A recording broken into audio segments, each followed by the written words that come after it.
Hey, firstborn, are you learning about Justin's bees?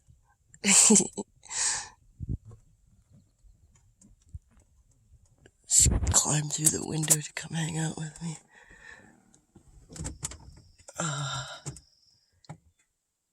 He's just putting his extra boxes on top here.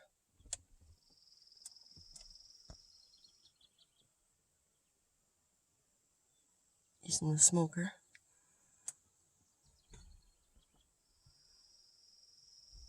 Clarence.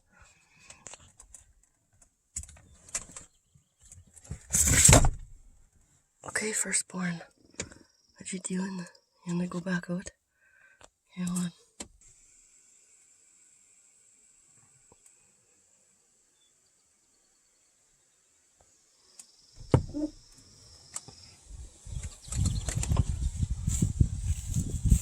There's the man in his suit.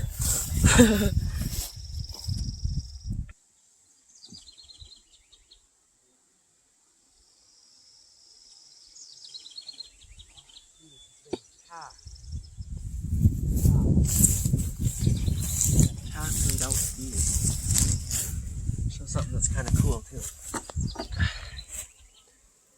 See how they're all dangling there? That's building their own comb. Because these were pushed too far over, so they're building their own comb. And now I get to go and scrape that out. Because otherwise it'll stick everything together. I see. That's just packed in there. And they don't care what I'm doing.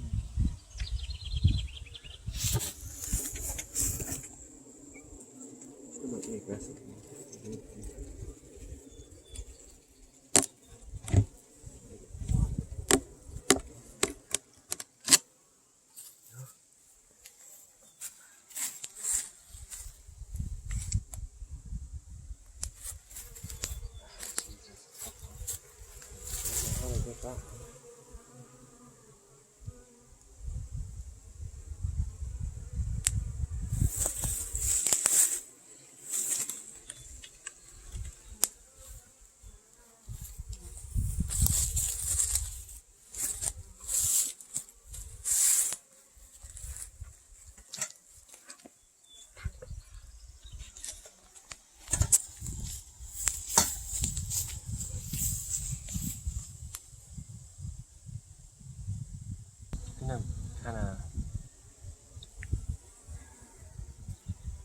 You look at all that shiny stuff, that is all uncapped honey. It's all honey in there.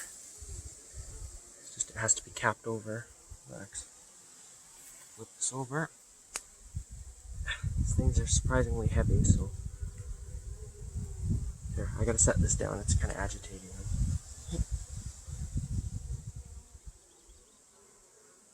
Just look at in the inside of there, look how many uses that is.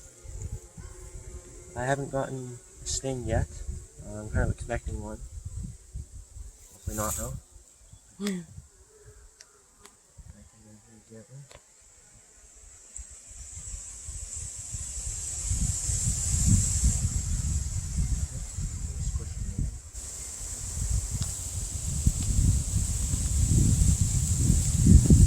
Here's Mom, no bee suit. Oh, yeah, anyways. That's that big wasp fucker that was bugging me yesterday. I don't like them.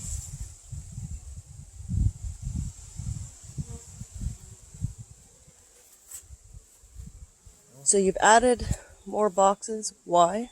That one, that's a honey super. Right, so that they can grow from being in there into a new one and make their honey. Most people use 10 frame boxes. These are 9 because they're a little bit more space to work with.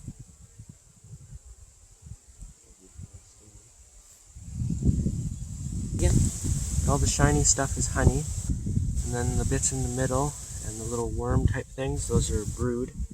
The ones with brown over them are capped brood. Those are little baby bees in there.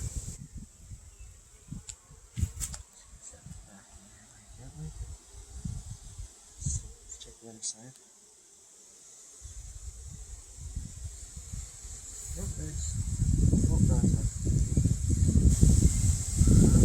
And how's Patch's poo? Eh? Yeah, like holy sheep shit. Look at this grass. It's getting so high. Garden tractor. My son's working on trying to resolve that issue, and hopefully we can still cut before it gets too big and too deep.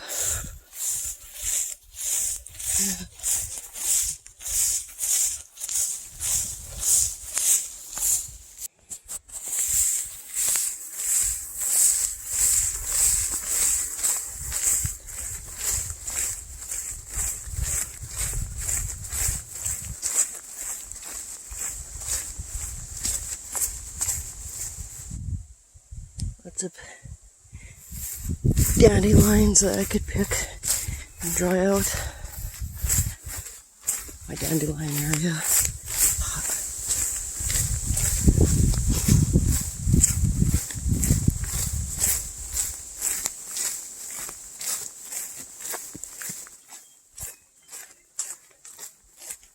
Just the leaves, I like. Dry it and use it for tea or put it in my soups and stuff like that.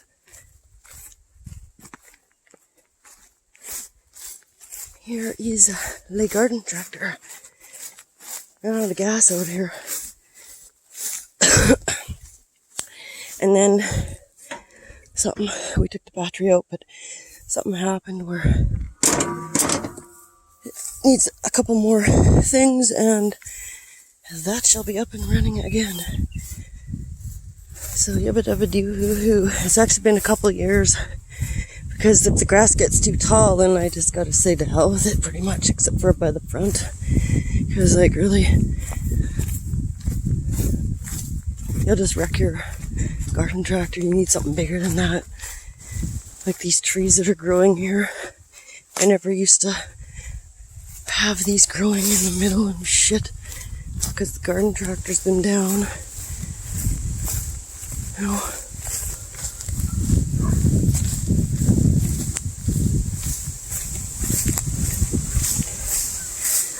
You're outside and you need to have a dump right there, bro.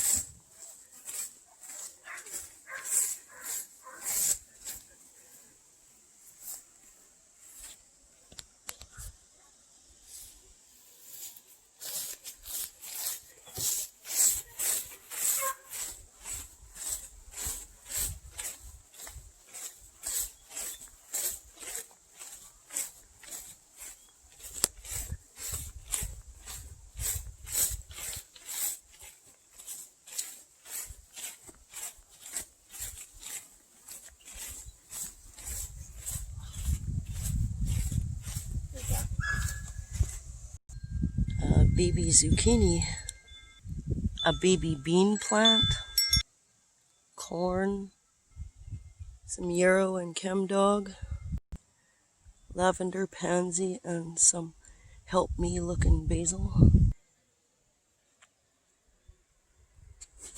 some happy oregano, variety of mints, and some pansies. I use pansies to make tinctures, generally for seizure. I have a dog that has epileptic seizures, and the pansy seems to really help. And it also helps with neurological issues, like sometimes, you know, your nervous system isn't working right for whatever various reasons. Pansy is a good friend. I take the flowers of her, and it takes a while because you're collecting for a while, but eventually you'll get your jar full. And like there's other pansies. These are the common looking pansies. Those ones there, they are generally, they look like that from my knowledge, that when these ones make seed, and then those other ones that I showed first, they're usually what these ones will give back with seed. when they just fall naturally in the wild like this. Like if these ones make seed and just fall around, well, next year, if I'm lucky, I could have pansies growing, but they usually grow smaller, like those other ones right here. So anyways, yeah, that one I use for one of my dogs that gets epileptic and for any kind of nervous system issues. It's good for other things too, but those are my common uses. Here's the California poppy coming up, and I use her for medicinal.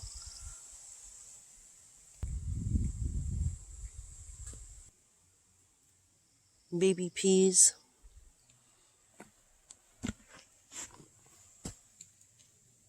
Carrots. Different ones, they're just babies, you can't see. Hey, little dude out. And these here are raspberries that were wild in the forest. I brought them up to the house, well, nearby the house here, about 5 years or so ago, and they've just spread through the fence like raspberries do. And they're my wild raspberries up at the house. So, yeah. And then I got some sage over there. I don't usually pick my own sage up at the front for too much burning. I'll go walking in the fields and stuff for that. More goldenrod over there, which you can use for tinctures and teas. And they used to make bread out of the flowers when they grow too, but I hear that it's not very tasty. So I've used it for tea, but you got to mix it with other things. You can actually use the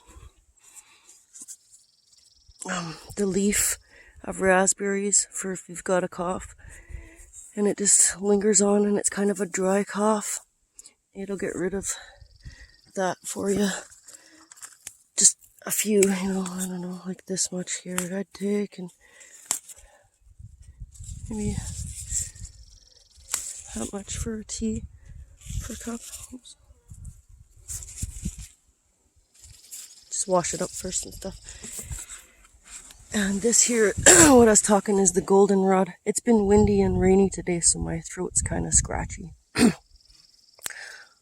It'll grow big yellow flowers and stuff. People say that they get hay fever from it and stuff. It's not actually the goldenrod that's the culprit.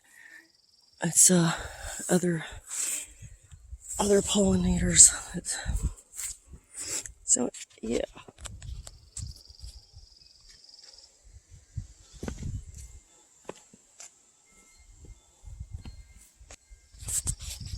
Just got a couple little rosemaries.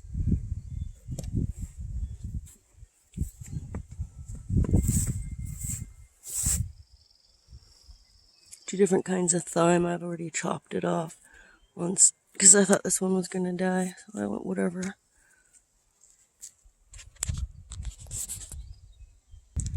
Planted some mustard seeds all around the edge here.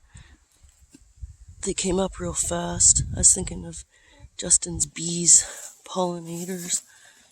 And they're good leaf greens, and you can eat them too when they grow.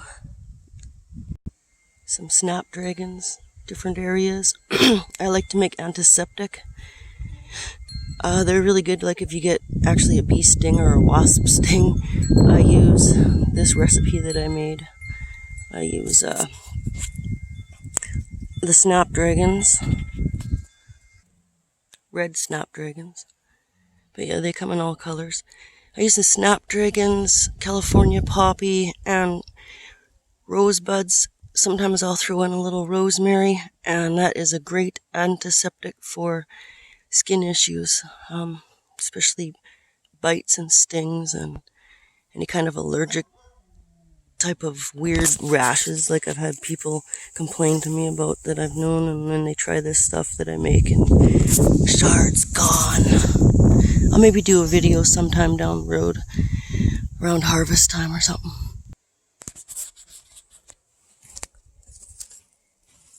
It was in a hanger when we got it. I'm going to put her in the ground pretty soon. Miss Strawberry.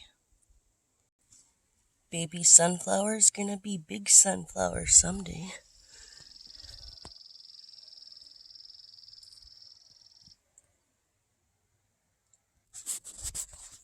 See this here? This is a yarrow fern. I use this in my ear infections. I pull off the stem and then I make it fit and then I put it in the ear and it draws infection out in no time.